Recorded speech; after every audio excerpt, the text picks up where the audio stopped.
dahil nga po sa nag-update yung CapCut ngayon guys, kaya maraming nahihirapan sila magtanggal ng mga ano.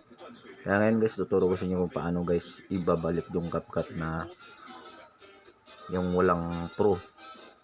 So tara guys, turuan ko kayo. Una guys, punta kayo dito sa search bar, tapos type nyo CapCut. Ito CapCut old version ito guys, ito. Tapos makita yung logo ito guys, ito. Click nyo yung logo na yan guys, yan.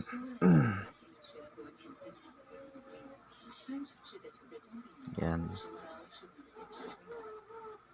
Tapos baba lang kayo guys. Yan, basta pindutin yung show more, hanapin yung ano dito guys, 11.9. ito guys, ito yung i-download guys. Click nyo yan guys, ayan. Tapos baba ulit at up. Ito guys, yan po i-click nyo, itong download APK, ito.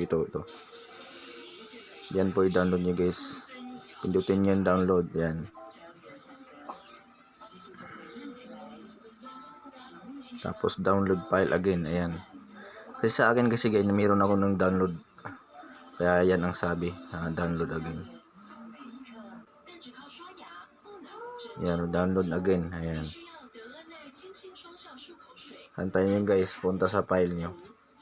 Pakishare naman yung video ko guys, para marami namang matulungan kung sino yung mga lalo na pa sa mga ating kapwa content creator, mga baguhan. Gagaya kong baguhan lang.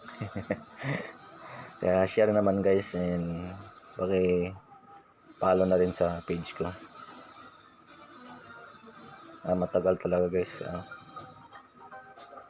Basta antayin nyo lang guys, start downloading pa kasi.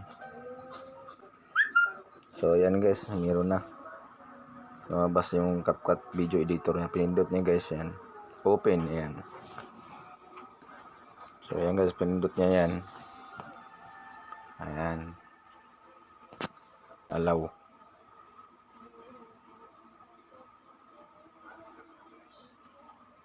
Continue mo lang guys, continue installation, yan. Para hindi kayo mahirapan guys, ganun lang ang gagawin nyo. Dahil update kasi ni CapCut ngayon guys, puro na yung CapCut, kaya mahihirapan talaga yung mga mag-i-edit na wala pang alam. Patigita ko sa inyo para baka hindi kami niniwala. Papakita ko sa inyo guys para makita nyo yung wala na yung pro. Kunwari ito, upload na yung video guys,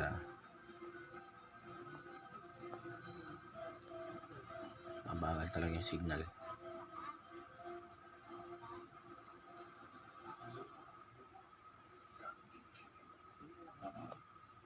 Kunwari ito guys, i-upload natin.